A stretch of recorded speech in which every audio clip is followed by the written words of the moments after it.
Hey, welcome to Surviving Motherhood. Are you ready for verse 15 of Psalm 66? Here we go. Shout with joy to God, all the earth. Sing the glory of his name. Make his praise glorious. Say to God, how awesome are your deeds. So great is your power that your enemies cringe before you. All the earth bows down to you. They sing praise to you. They sing praise to your name. Come and see what God has done, how awesome his works in man's behalf. He turned the sea into dry land. They passed through the waters on foot. Come, let us rejoice in him.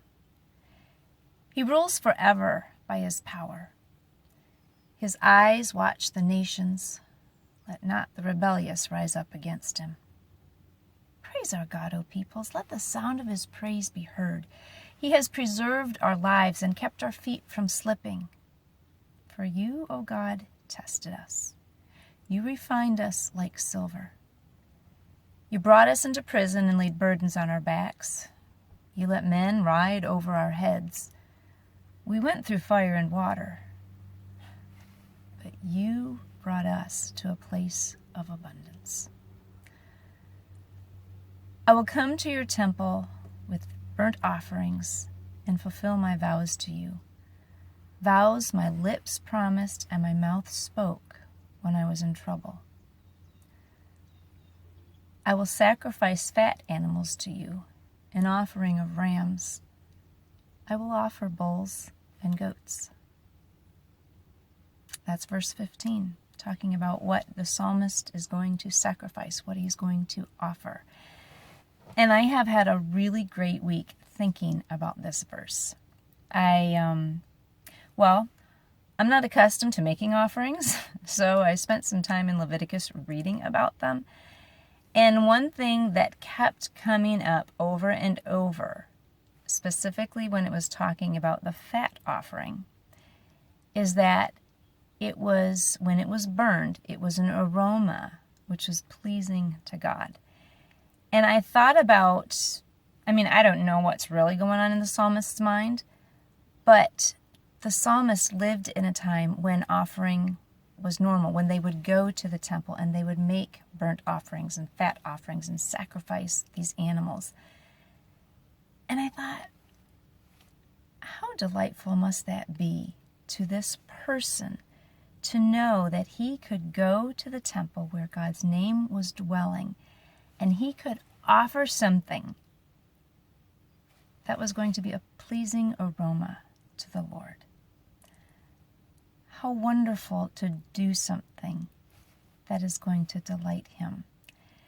And I hear that in the psalmist's voice. Okay, I know it's my voice and it's my interpretation of how I'm reading the verse, but as he's just come off this thing where he's saying, I'm going to come to your temple with burnt offerings. I'm going to fulfill these vows.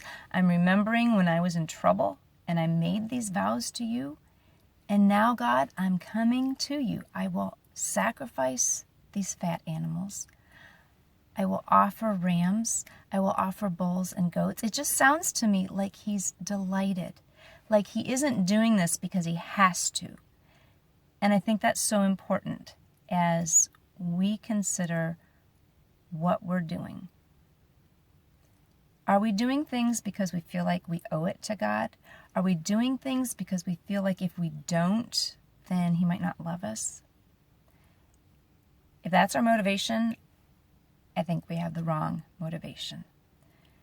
Rather, I want to come in the way that I believe the psalmist was coming, from a heart of love, out of a response to his love for God, out of a response to his thankfulness for all of the things that God had done. That's the way I want to come. Not because I think I owe it to him, not because he's going to be mad at me if I don't come, but because he loves me and I love him back, and I want to delight him. I want to please him.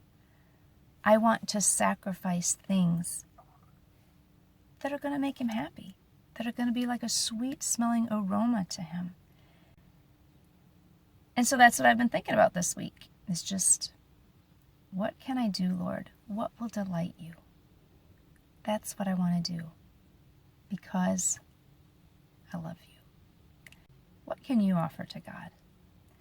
What sweet thing can you do that will delight his heart? Not because you owe it to him, not because he's not going to be happy if you don't, but because you love him and you just want to do something that puts a smile on his face. May I encourage you to be in prayer about that? And I pray now that you will go have a wonderful, Jesus-full